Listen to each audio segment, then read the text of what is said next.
जंगल के अंदर कमजोर को कोई तहफ़्फ़ुज़ नहीं मिलता, जो ताकतवर होता है बस उसका राज है। तो इंसानी माशरों के अंदर, जिस तरह मैं आपको बार बार ये चाहता हूँ आपके ज़हनों में चला जाए कि अल्लाह के सारे पैगम्बरों का असल मिशन ही इंसाफ था। और फिर से बता दूं, इंसाफ आज़ाद करता है इंसानों को, ताकतवर से उसकी जब तहफ़्फ़ुज़ देता है तो इंसान आज़ाद हो जाते हैं और आज़ाद इंसान की परवाज़ ऊपर जाती है और अमन, इंसाफ और आज़ाद माशरे खुशहाल होते हैं। हमारा मसला ये है कि इंसाफ नहीं है, तो ये मेरी स्ट्रगल चली थी।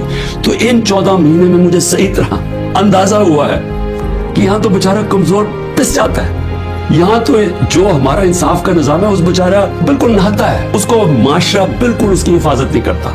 मैं अपनी पार्टी को भी कहता हूँ कि जो हमारे से गुजर रही है, हमारे घरों में घुस घुस के, रिश्तेदारों के घुस, बच्चों को उठा के ले जाते हैं, औरतों को घर लूट लिए, घर तोड़ दिए हैं, बिजनेसेस बंद कर दिए हैं, तो ये जो हमारे से हो रहा है ये सारे कमजोर तबके से होता है। पाकिस्तान में जब वो ताकतवर के सामने उसका टाकरा होता है, मेरा जो आज अज़म है वो और स्ट्रांग हुआ, और मजबूत हुआ है कि ये जहाद है इंसाफ की।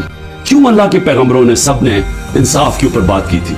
क्योंकि ये इंसानों को आजाद करता है। हमारे लोग गुलाम हैं, हकीकी आजादी इसलिए है। जो भी ये लोग लगे हुए अपने मैसेज उनको एक पैगाम देना चाहता हूँ कि इस मुल्क का सोचें, इसको तबाह ना करें। ये जो आप करने जा रहे हैं कि सबसे बड़ी पार्टी जो अक्सरियत पब्लिक जिसके साथ खड़ी है, इसको इमरान खान को खत्म करते करते मुल्क की जमहूरियत, मुल्क की आजादी, मुल्क के इदारे, मुल्क का आइन, इस सब को आप खत्म करते जा रहे हैं और इससे कौमें बचती नहीं है, खास तौर पे जो इखलाकियात खत्म कर रहे हैं। ये बड़ी ख्वाब है पाकिस्तान की। इसके लिए बहुत बड़े जहन थे इलामा इकबाल, किस तरह की स्ट्रगल की, वो बहुत ही बड़े लीडर थे, कायदे आज़म। सारे हमारे बड़े कहते थे कितने खुशकिस्मत हो, आजाद मुल्क में पैदा हो। और ये हमें बदतरीन गुलामी की तरफ जो लेके जाया जा रहा है, ना कोई इंसानियत रहेगी, ना कोई हुकूमत है, जो मर्जी चाहे करें, कोई कानून तोड़े, चोरों को ऊपर बैठा दो। मैं अभी भी कह रहा हूँ कि ये जो मुल्क है ये बड़ी ख्वाब का नाम है और हम सबको, सारों को, मैं सबको कह रहा हूँ कि हमें इसके लिए जद्दोजहद करनी पड़ेगी।